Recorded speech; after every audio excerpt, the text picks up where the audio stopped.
Assalamualaikum warahmatullahi wabarakatuh. Kami dari kelompok 12 yang beranggotakan saya Aini Bilqis Hanifa. Dan saya Dedek Sugiyanti. Di sini kami akan menjelaskan tentang teori kepemimpinan, yaitu The Filter Contingency Theory. Dalam teori kontingensi, kepemimpinan itu berarti suatu proses di mana kemampuan dari seorang pemimpin untuk melakukan pengaruhnya yang tergantung dengan situasi tugas kelompok atau group task situation dan tingkat-tingkat daripada gaya kepemimpinannya, kepribadiannya, dan pendekatannya yang sesuai dengan kelompoknya. Menurut teori kontingensi, teori ini itu menggunakan model Fiedler pada tahun 1967. Menurut model ini, maka kinerja kelompok itu bergantung kepada sistem motivasi pemimpin dan tingkat pemimpin yang memiliki kendali dan pengaruh dalam situasi tertentu yang dapat menguntungkan situasional. Itu menurut Fiedler tahun 1974. Dalam model Fiedler, untuk menilai sistem motivasi dari pemimpin, pemimpin itu harus mengisi suatu skala sikap dalam bentuk skala semantik diferensial. Hasil yang diperoleh menggambarkan jarak psikologi yang dirasakan oleh pemimpin antara dia sendiri dengan rekan kerja yang paling tidak disukai atau biasa disebut dengan least preferred coworker dengan singkatan LPC.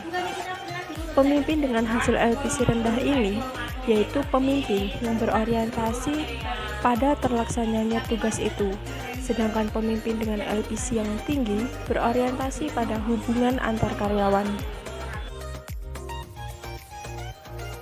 Di dalam model Fiedler, kita bisa menilai situasi atau keadaan di dalam 3 dimensi, yaitu diantaranya yang pertama ada leader-member relation atau hubungan antara pemimpin dengan karyawan.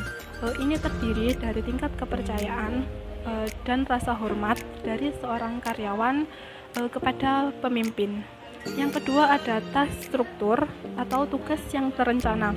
Ini berkaitan dengan penugasan dan peran yang telah diproses. Yang ketiga ada position power atau posisi kekuasaan. Kekuasaan dari seorang pemimpin itu terdiri dari perekrutan, pemberhentian, kedisiplinan, promosi, dan kenaikan gaji seorang karyawan.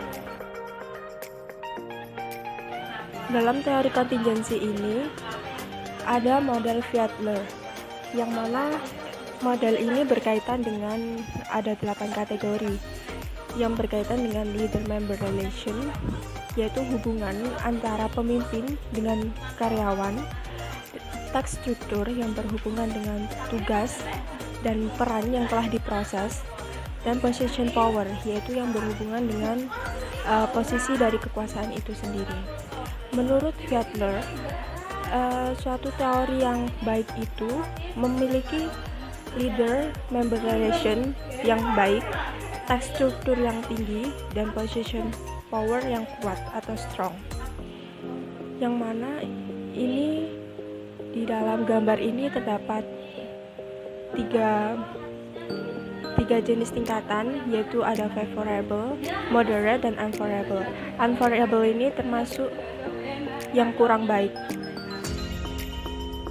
Sekian penjelasan dari kelompok kami.